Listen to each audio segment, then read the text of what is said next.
नमस्कार विद्यार्थी मित्रांनो, मी प्राध्यापक शर्मिला साळवे, मॉडर्न एज्युकेशन सोसायटीचे शिक्षणशास्त्र महाविद्यालय विटा या ठिकाणी कार्यरत आहे. शर्मिलाज डिजिटल बीएड या प्लॅटफॉर्मवरती पुन्हा एकदा तुमचं सहर्ष स्वागत आहे. विद्यार्थी मित्रांनो, आज आपण knowledge and curriculum part 2 B Ed semester 4 मधील नॉलेज अँड करिक्युलम पार्ट 2 मधील unit number 5 education and philosophy या युनिटमधला ज्ञान व माहिती यातील फरक हा घटक अभ्यासणार आहोत. तर आजचा टॉपिक आहे ज्ञान व माहिती यातील फरक. आता सर्वात पहिल्यांदा आपल्याला माहिती म्हणजे काय हे जाणून घ्यावं लागणार आहे. तर सर्वसाधारणपणे माहिती हा शब्द असंख्य वेळा आपण उद्गारत असतो, परंतु माहिती म्हणजे काय तर आपलं जे विश्व आहे किंवा या भूतलावरती असंख्य जड व चेतन बाबींनी व्यापलेलं हे आपलं विश्व आहे. या बाबींची अनेक अंग आहेत, अनेक घटक आहेत किंवा अनेक अंश असतात. असे घटक, अंग किंवा वस्तुस्थिती जेव्हा आपण शब्दरूपाने लिखित व मौखिक स्वरूपात अभिव्यक्त होते तेव्हा त्यास माहिती असं संबोधलं जातं. आता इन्फॉर्मेशन हा जो शब्द आहे तो इन्फॉर्मे या लॅटिन शब्दापासून तयार झालेला आहे. तर त्याचा अर्थ खाली दिलेला आहे. इन्फॉर्मे मतलब टू इन्फॉर्म म्हणजे काय तर मनाला सूचना देणे. म्हणजे थोडक्यात माहिती या संकल्पनेची आपण व्याख्या करायची ठरवली तर माहिती म्हणजे काय तर ज्ञानेंद्रियामार्फत ज्या संवेदना ज्ञानेंद्रियामार्फत ज्या संवेदना प्राप्त होतात त्याचे अर्थात रूपांतर होण्यापूर्वी, बघा महत्त्वाचा शब्द आहे हा, अर्थात रूपांतर होण्यापूर्वी ती माहिती असते. बघा याचं विश्लेषण केलं तर आपल्या लक्षात येईल की माहिती म्हणजे काय तर आपले ज्ञानेंद्रिय, मग आपले कान असेल, आपले डोळे असतील, या ज्ञानेंद्रियाच्या मार्फत किंवा आपली त्वचा असेल, या त्वचेच्या मार्फत आपल्याला काही संवेदना प्राप्त होतात आणि त्याचं अर्थात रूपांतर होण्यापूर्वी ती माहिती असते. थोडक्यात एक उदाहरण बघूया आपण की आपण रस्त्यानं चाललो आहोत आणि चालता चालता आपल्याला काहीतरी टोचलं, म्हणजे टोचणे ही संवेदना म्हणजे माहिती. परंतु आपल्याला टोचणारी वस्तू दगड आहे, तो काटा आहे, किती काच आहे हे समजणं म्हणजे ज्ञान होय. म्हणजे आता ज्ञानाची संकल्पना आपण बघूयात. आता ज्ञान काय आहे? माहितीनंतरची सर्वात महत्त्वाची पायरी आहे.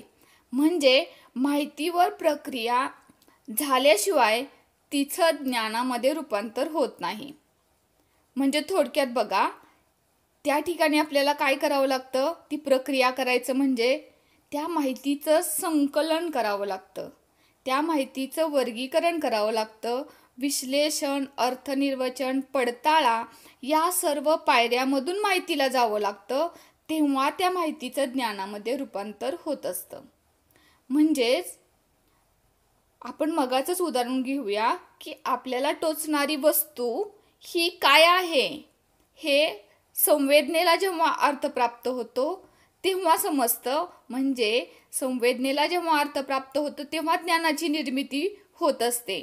म्हणजे टोचणारी वस्तू ही काच नसून तो काटा आहे हे जेव्हा आपण सिद्ध करतो किंवा आपण त्याची शहानिशा करतो किंवा या माहितीचं आपण संकलन करतो की काय असेल तो घटक. म्हणजे थोडक्यात पुन्हा एकदा बघूया की टोचणारी वस्तू काय आहे. म्हणजे टोचला आपल्याला की आपण काय म्हणतो की तो दगड असेल, काच असेल किंवा तो काटा आहे. म्हणजे ह्या गोष्टी म्हणजे काय की ती माहितीचं संकलन आपण केलं. त्याच्यानंतर त्याचं वर्गीकरण करतो म्हणजे काय की तो प्रकार कुठला आहे. त्यानंतर त्याचं विश्लेषण करतो की नाही, मला टोचणारी वस्तू ही काटा नाही तर तो दगड आहे किंवा तो दगड नाही तर ती काच आहे. म्हणजे जेव्हा आपण काच आहे हे ठामपणे म्हणतो तेव्हा त्या घटनेचं अर्थनिर्वचन झालेलं असतं आणि त्याचा पडताळा आपण कधी बघतो की त्या वस्तूला प्रत्यक्षतः हात लावून आपण स्वतः ती बघतो आणि आपली खात्री पडते की ती नेमकी काचच आहे, तो नेमका काटाच आहे किंवा तो नेमका दगडच आहे. म्हणजे या सर्व पायऱ्यांमधून जेव्हा माहिती जाते तेव्हा त्या माहितीचं रूपांतर हे ज्ञानामध्ये होत असतं. आता ज्ञानाच्या काही व्याख्या काही तज्ज्ञांना दिलेल्या आहेत. त्यापैकी जॉन डुई यांनी दिलेली व्याख्या म्हणजे ज्ञान म्हणजे पुराव्याच्या आधारे, अनुभवाच्या आधारे प्राप्त झालेले काहीतरी होय. म्हणजे बघा, या माहितीचं जर आपण विश्लेषण केलं, या व्याख्येचं विश्लेषण केलं तर आपल्या लक्षात येईल की ज्ञान म्हणजे काय, तर पुराव्याच्या आधारे आणि अनुभवाच्या आधारे प्राप्त झालेलं काहीतरी. म्हणजे सपोज आपण घराच्या बाहेर आहोत, आपल्या आई घरामध्ये स्वयंपाक करत आहे, आईनं फोडणीला काहीतरी टाकलेलं आहे, मग फोडणीला टाकलेलं वरण आहे की फोडणीला टाकलेली भाजी आहे का फोडणीला टाकलेला मसाले भात आहे, हे अनुभव आपल्याला पुराव्याच्या आधारे प्राप्त होतात. म्हणजे जेव्हा आपण प्रत्यक्ष त्या वासाचं काय करतो, वर्गीकरण करतो आणि त्याचं अर्थ निर्वचन करून प्रत्यक्षतः ती वस्तू बघून किंवा आईनं टाकलेला फोडणीचा प्रकार बघून आपण काय करतो, पुराव्याच्या आधारे आपल्या डोक्याला सूचना देतो, आपल्या मेंदूला सूचना देतो की मगाशी आलेला फोडणीचा वास हा मसाले भाताचा आहे. म्हणजे ह्याला काय आहे, पुरावा आहे निश्चित. आणि त्या पुराव्याच्या आधारे आपण अनुभव पण घेतलेला आहे. म्हणजे त्या अनुभवावरती आधारित पुराव्याच्या साहाय्यानं जे काहीतरी आपल्याला प्राप्त होतं त्याला आपण ज्ञान असं संबोधतो. त्यानंतर पुढची व्याख्या वेबस्टर डिक्शनरीमध्ये ज्ञानाची केलेली आहे. ते म्हणजे अनुभव किंवा सहसंबंधाच्या आधारे एखादी गोष्ट समजून घेण्याची स्थिती म्हणजे ज्ञान. म्हणजे बघा की मला कार चालवण्याचा अनुभव आहे, मग कारमध्ये असणारे भाग मला माहिती आहेत की एक्सिलेटर त्याच्यामध्ये कुठला आहे, त्यामध्ये ब्रेक कुठला आहे, त्याच्यामधला गिअर कुठला आहे, त्याच्यामधलं स्टेअरिंग कुठलं आहे. हे पार्ट जे आहेत त्या पार्टचा मला स्वतःला अनुभव आहे किंवा त्या पार्टची मला स्वतःला माहिती आहे. परंतु आपण जेव्हा एखादी गाडी चालवतो किंवा एखादी कार चालवतो तेव्हा तो एक्सिलेटर कुठं दाबायचा, ब्रेकचा वापर कुठं करायचा, स्टेअरिंगला टर्न कुठं द्यायचा, रिव्हर्स गिअर कुठं टाकायचा, ही जी माहिती आहे ही माहिती आपल्याला त्या सर्व पार्टच्या सहसंबंधाच्या आधारे समजून घेतल्याच्या नंतरच आपल्याला कार चालवता येते. म्हणजे थोडक्यात कारचे पार्ट माहीत असणं वेगळं आणि त्या पार्टचा स्पेसिफिक कुठल्या ठिकाणी कुठला वापर करायचा याविषयीचा अनुभव आपण सहसंबंधाच्या आधारे घेत असतो आणि त्याद्वारे ती गोष्ट समजून घेऊन त्याचं आपण उपयोजन करत असतो. तेव्हा त्या माहितीचं पार्ट माहिती असणं ही माहिती झालं, परंतु त्या माहितीचं उपयोजन जेव्हा आपण खऱ्या अर्थानं कार चालवताना करतो तेव्हा त्याला ज्ञान असं संबोधलं जातं. तर या ज्ञानाबद्दल अजून माहिती घ्यायची झाली तर ज्ञानाचे मुख्य 2 प्रकार पडतात. एक म्हणजे आहे तात्विक ज्ञान आणि दुसरं आहे ते म्हणजे शैक्षणिक ज्ञान. आता तात्विक ज्ञान म्हणजे काय, तर जे ज्ञान आपल्याला एखाद्या स्थळाला भेट दिल्याच्या नंतर निरीक्षणातून प्राप्त होतं किंवा पूर्वी झालेल्या संशोधनातून आपल्याला काही तथ्य माहिती होतात, जसं की पृथ्वी ही सूर्याभोवती फिरते किंवा पृथ्वीचा आकार हा गोल आहे किंवा सूर्य पूर्वेला उगवतो. म्हणजे ह्या सगळ्या बाबी ह्या पूर्वी संशोधनातून सिद्ध झालेल्या आहेत आणि त्या गोष्टींची माहिती आपल्याला वाचनातून मिळते, अनुभवातून मिळते, त्याला तात्विक ज्ञान असं संबोधलं जातं. तर दुसरा प्रकार आहे ते म्हणजे शैक्षणिक ज्ञान. तर शैक्षणिक ज्ञान म्हणजे काय, तर हे ज्ञान हे विशिष्ट परिस्थितीबाबतचे, विशिष्ट क्षेत्राबाबतचे असते. म्हणजेच बघा, एखादा व्यक्ती हा डॉक्टर असेल तर वैद्यकीय क्षेत्रातील उत्कृष्ट ज्ञान कदाचित त्याच्याकडे असेल, परंतु त्याच्या घरातली जर एखादी इलेक्ट्रॉनिक वस्तू बिघडली, त्याच्या घरातला फॅन बिघडला, त्याच्या घरातला टीव्ही बिघडला, त्याच्या घरातला फ्रीज बिघडला, तर त्या वस्तूंची दुरुस्ती करण्यासाठी त्याचं डॉक्टरी क्षेत्रातलं ज्ञान त्याला त्या ठिकाणी उपयुक्त होणार नाही. म्हणजे त्या वस्तू दुरुस्त करण्यासाठी तो असमर्थ त्या ठिकाणी ठरणार आहे, कारण त्याचं ज्ञान हे फक्त वैद्यकीय क्षेत्रापुरतंच मर्यादित आहे. परंतु एखादा 10वी-12वी नंतर ITI झालेला व्यक्तीसुद्धा त्या इलेक्ट्रॉनिक वस्तूची दुरुस्ती करणार आहे. म्हणजे दुरुस्ती करणाऱ्या व्यक्तीला त्या इलेक्ट्रॉनिक वस्तूच्या दुरुस्तीबाबतचे ज्ञान असणार आहे. तर एखादा शिक्षक, एखादा डॉक्टर किंवा एखादा वकील जेव्हा आपण घेतो, तेव्हा त्यांना त्या त्या क्षेत्रातलं, त्यांच्या विषयातलं त्या ठिकाणी ज्ञान असणार आहे. ते ज्ञान म्हणजे शैक्षणिक ज्ञान होय. आता आपल्याला मुख्यत्वे या परीक्षेसाठी माहिती आणि ज्ञान याच्यामधला फरक अभ्यासायचा आहे. तर आपण तो फरक बघूयात.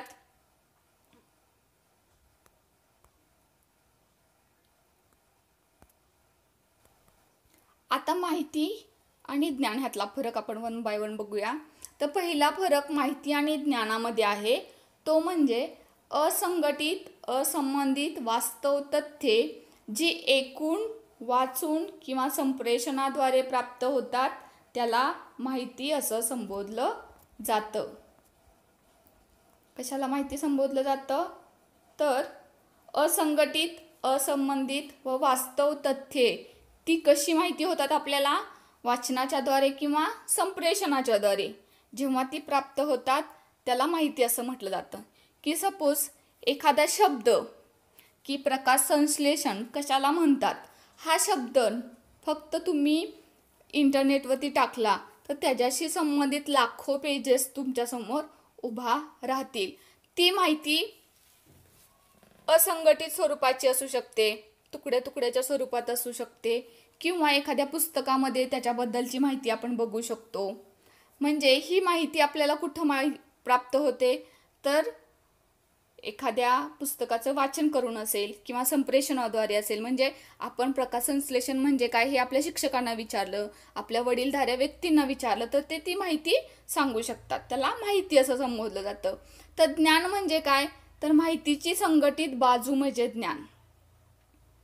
माहितीची संघटित बाजू. आता संघटित बाजू म्हणजे काय? की जेव्हा शिक्षकांनी किंवा इंटरनेटच्या माध्यमातून आपण ती माहिती वाचली तेव्हा त्या माहितीचं आपण वर्गीकरण, विश्लेषण आणि पडताळा करून त्या माहितीचं स्टोरेज जेव्हा आपल्या मेंदूमध्ये आपण करणार आहे, म्हणजे त्या माहितीची ती संघटित बाजू असणार आहे. म्हणजे त्यातले मुख्य घटक आपण समजून घेणार आहोत, त्याचा पडताळा करणार आहोत, पुस्तकाच्या माध्यमातून पुराव्याच्या आधारे त्याचं विश्लेषण करून, अर्थनिर्वचन करून नंतर ती स्टोरिंग करण्याची प्रक्रिया होणार आहे. त्याला ज्ञान असं संबोधलं जातं. त्यानंतर दुसरा फरक आहे तो म्हणजे माहिती म्हणजे काय? तर कच्च्या स्वरूपातील आधार सामुग्री. माहिती म्हणजे काय? तर कच्च्या स्वरूपातील आधार सामुग्री. आता कच्च्या स्वरूपातली आधार सामुग्री म्हणजे काय? की त्या माहितीवरती प्रक्रिया केलेली नसते, की फक्त कुणीतरी सांगितलं म्हणून, कुठंतरी वाचलं म्हणून आपल्याला ती माहिती मिळालेली असते. की व्हॉट्सअपवरती आपल्याला हजारो लाखो पोस्ट येत असतात, फेसबुकवरती आपल्याला बरीचशी माहिती त्या ठिकाणी येत असते, परंतु खरी ती वास्तव माहिती असते का? तर निश्चितच नसते. तर कच्च्या स्वरूपातील ती माहिती आपल्याला ऐकून किंवा कुणाच्या तरी एकानं दुसऱ्याला सांगितलं, दुसऱ्यानं तिसऱ्याला सांगितलं आणि तिसऱ्यानं चौथ्याला आपल्याला फॉरवर्ड केलेली ती माहिती असते.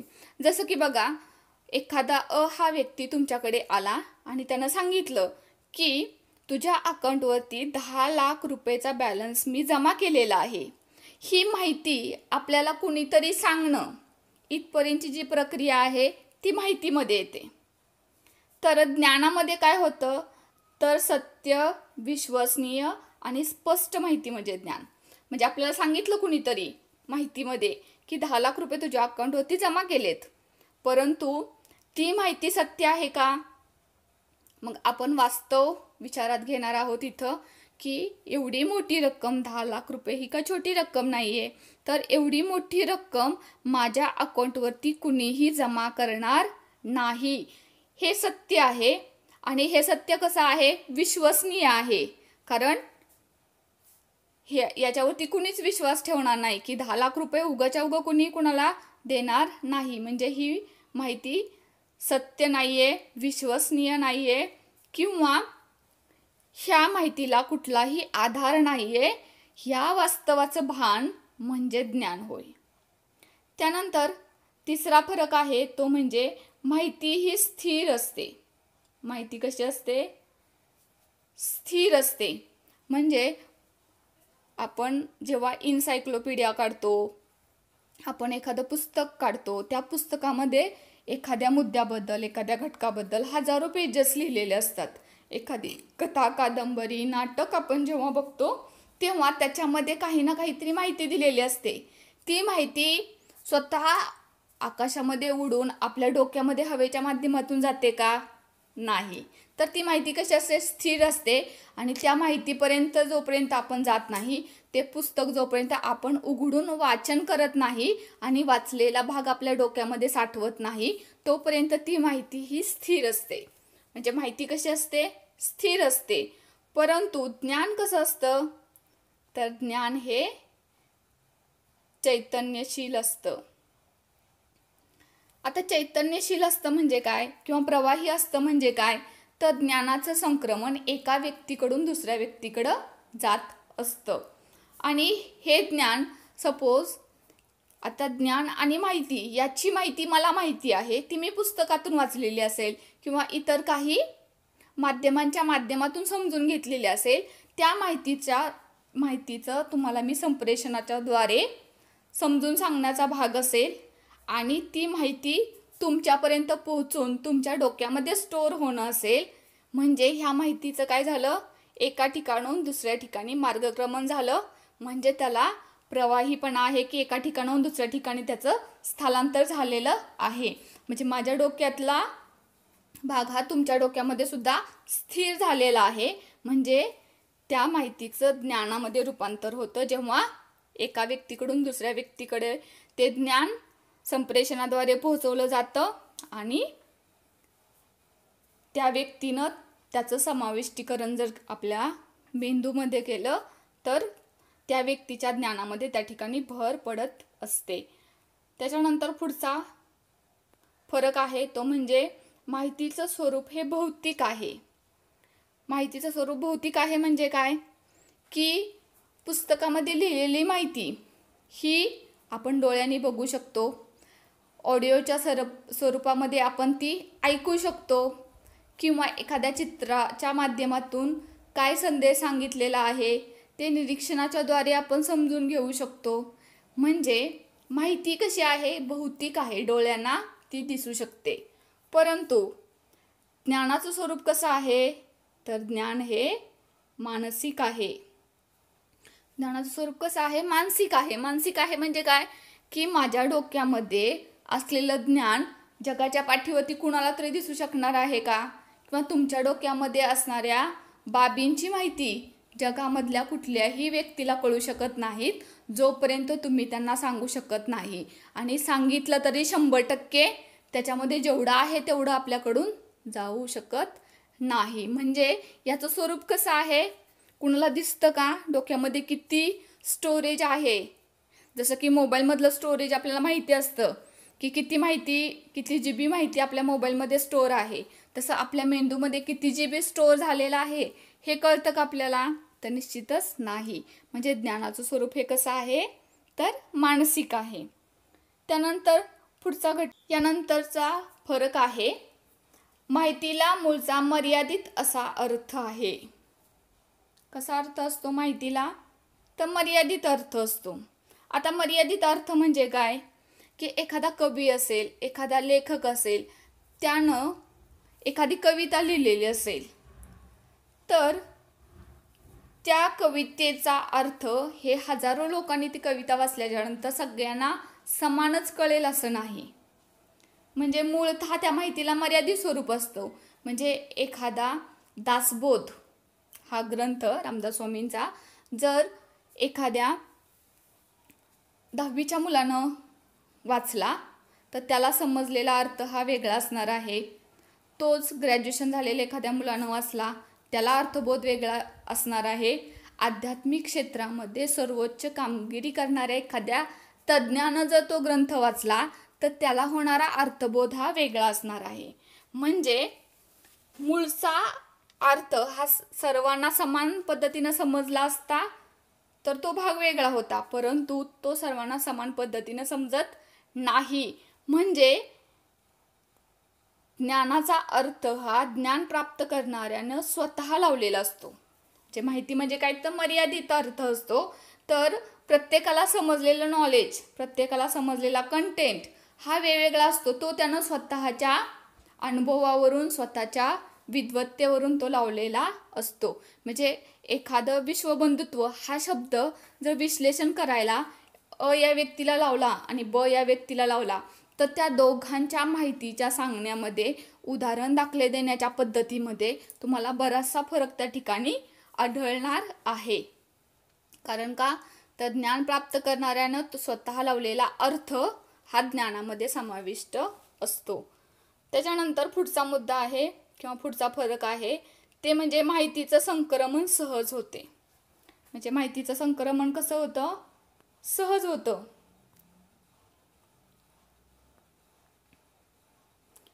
माहितीचे संक्रमण सहज होते म्हणजे काय होते तर आपण आता व्हॉट्सअप असेल, फेसबुक असेल, इन्स्टा असेल या माध्यमातून काय करत असतो, दिवसागणिक कितीतरी पेजेस माहिती एकाकडून दुसऱ्याकडे पाठवत असतो. म्हणजे ती कच्च्या स्वरूपातील माहिती असते आणि आपण सहज फॉरवर्ड करतो. म्हणजे त्या माहितीचं काय करतो आपण, संक्रमण सहजरित्या करतो. एवढं सहजरित्या ज्ञानाचं संक्रमण होतं का तर नाही. तर ज्ञानाच्या संक्रमणासाठी अध्ययन हेच आवश्यक असतं. म्हणजे तुम्ही पाठवली, सपोज कोविडच्या बद्दल तुम्ही एखादी पोस्ट पाठवली तर त्या कोविडच्या रिलेटेड ती माहिती मी वाचून समजून घेतली, त्याचं अध्ययन केलं तरच त्याचं ज्ञानामध्ये रूपांतर होणार आहे. आणि मला समजलेली माहिती मी दुसऱ्या व्यक्तीला चांगल्या रीतीनं समजून सांगू शकणार आहे. परंतु हे कधी घडणार आहे, जेव्हा माझे सगळे डाऊट्स त्या ठिकाणी त्या माहितीच्या, त्या पोस्टच्या माध्यमातून क्लिअर होतील, मला ती माहिती पूर्णतः समजेल, त्याच्यानंतरच मी काय करू शकते, इतरांना ती माहिती देऊ शकते. परंतु लिखित स्वरूपातली माहिती आपण लाखो जणांना एका वेळी शेअर करू शकतो. परंतु त्या लाखो जणांना शेअर केलेल्या माहितीपैकी किती जणांनी ती माहिती वाचली, किती जणांनी ती आत्मसात केली, किती जणांनी त्याचं उपयोजन केलं, त्याच्यावरती त्यांचं ज्ञान हे ठरणार आहे. त्यानंतर पुढचा फरक आहे तो म्हणजे माहिती म्हणजे ज्ञान निर्मितीच्या साठासाठी किंवा माहिती म्हणजे काय तर ज्ञान निर्मितीसाठीचा कच्चा माल आहे. म्हणजे थोडक्यात आपण मगाशीच बघितलं होतं की ज्ञान निर्मितीची ती पहिली पायरी आहे, कच्चा. म्हणजे माहिती असल्याशिवाय आपण ज्ञानाची निर्मिती करू शकत नाही. म्हणजे रॉ मटेरियल काय झालं की माहिती. की मला जर जैवविविधता ही संकल्पना ज्ञानामध्ये रूपांतर करून घ्यायची असेल तर जैवविविधतेची माहिती पहिल्यांदा मला असायला पाहिजे, किंवा जैवविविधतेची पुस्तकं माझ्याकडे असायला पाहिजेत. जैवविविधतेवरती आधारित काही मटेरियल माझ्याकडे उपलब्ध असायला पाहिजे आणि त्याची माहिती मिळाल्याशिवाय त्याच्यावरती प्रक्रिया होऊ शकत नाही आणि प्रक्रिया झाल्याशिवाय त्याचं ज्ञानामध्ये रूपांतर होऊ शकत नाही. म्हणजे माहिती म्हणजे काय, ज्ञान निर्मितीसाठीचा कच्चा माल. तर ज्ञान म्हणजे काय तर कच्च्या मालापासून तयार केलेले पक्के उत्पादन. म्हणजे माझ्यासमोर असणारी 10,000 पेजेसची माहिती जेव्हा मी संकलित करेन, त्याचं वर्गीकरण, अर्थनिर्वचन करून, पडताळा घेऊन स्टोअर करेन, तेव्हा ती स्टोअर झालेली माहिती म्हणजे माझी तयार झालेली संकल्पना आणि त्या संकल्पनेचं माझ्या मेंदूमध्ये झालेलं स्टोरिंग याला ज्ञान असं संबोधलं जातं. म्हणजे ती संकल्पना माझी स्पष्ट असणं म्हणजे हा काय झाला, त्या कच्च्या मालापासून तयार झालेला पक्का माल झाला किंवा पक्के उत्पादन झाले. आणि शेवटचा फरक आहे बघा ज्ञान आणि माहितीमधला, तो म्हणजे माहितीमध्ये जाणीव, जागृती व अंतर्ज्ञान नसते. माहितीमध्ये काय नसतं तर जाणीव नसते, जाणीव जागृती नसते व अंतर्ज्ञान पण नसते. म्हणजे माझ्यासमोर असणारी माहिती मी किती कळकळीनं, तळमळीनं किंवा समजून घेण्यासाठी किती उत्कंठेनं ती ग्रहण करतोय, त्याच्याशिवाय त्याचं ज्ञानामध्ये रूपांतर होऊ शकत नाही. फक्त कच्ची माहिती आपल्यासमोर असेल तर त्याच्या माध्यमातून जाणीव जागृती होत नाही. ती स्थिर माहिती असते. त्या स्थिर माहितीवरती प्रक्रिया केल्याच्या नंतर आपली जाणीव जागृती वाढते किंवा आपलं अंतर्ज्ञान त्याच्यामध्ये वाढतं. अंतर्ज्ञानामध्ये ती माहिती समाविष्ट होत असते. थोडक्यात बघा की चिरंतन विकास ही कदाचित पाठीमागच्या सेमिस्टरला तुम्ही अभ्यासलेली संकल्पना असेल. तर चिरंतन विकास अभ्यासल्याच्या नंतर चिरंतन विकासाची वैशिष्ट्ये तुम्ही लिहिली असतील. चिरंतन विकासात शिक्षणाची भूमिका किंवा चिरंतन विकासासाठी जे शिक्षण हा सगळा भाग तुम्ही अभ्यासलेला आहे. तर ती फक्त माहिती वाचून तुमच्यामध्ये जाणीव जागृती होणार नाही, परंतु त्या माहितीचं जेव्हा तुम्ही खऱ्या अर्थानं अवलोकन कराल किंवा चिरंतन विकासाची आजच्या काळामध्ये खूप गरज आहे पर्यावरण संवर्धनासाठी. आपला आर्थिक आणि सामाजिक विकास साधून पर्यावरणाचं संवर्धन करण्यासाठी चिरंतन विकासाशिवाय पर्याय नाही आहे. आणि ही बाब जेव्हा तुमच्या लक्षात येईल तेव्हा मग पर्यावरण संवर्धनासाठी तुम्ही स्वतःपासून सुरुवात कराल. घरातल्या लोकांचं तुम्ही मतपरिवर्तन करण्याचा प्रयत्न कराल किंवा तुमच्या शेजाऱ्या पाजारी लोकांचं मतपरिवर्तन करून पर्यावरण संवर्धनासाठी कचरा व्यवस्थापन असेल, त्याच्यामध्ये पाण्याची बचत असेल, ऊर्जेची बचत असेल किंवा झाड तोड कमी करणं असेल, हे सगळे प्रकार घडणार आहेत. पण हे कधी घडणार आहेत, जेव्हा त्या कच्च्या स्वरूपातील माहितीचं तुम्ही खऱ्या अर्थानं अवलोकन कराल, तेव्हा तुमची जाणीव जागृती जागृत झाल्याच्या नंतरच तुम्ही इतरांच्या जाणीव जागृती करण्यासाठी सक्षम राहणार आहे. हा ज्ञान व माहिती या दोन संकल्पनेमधला मूलभूत फरक असल्याचं आपल्या लक्षात येईल. तर या ठिकाणी आपण माहिती आणि ज्ञान याच्यामधला फरक अभ्यासलेला आहे. पुढील भागामध्ये आपण नेक्स्ट टॉपिक बघूयात. Thank you so much.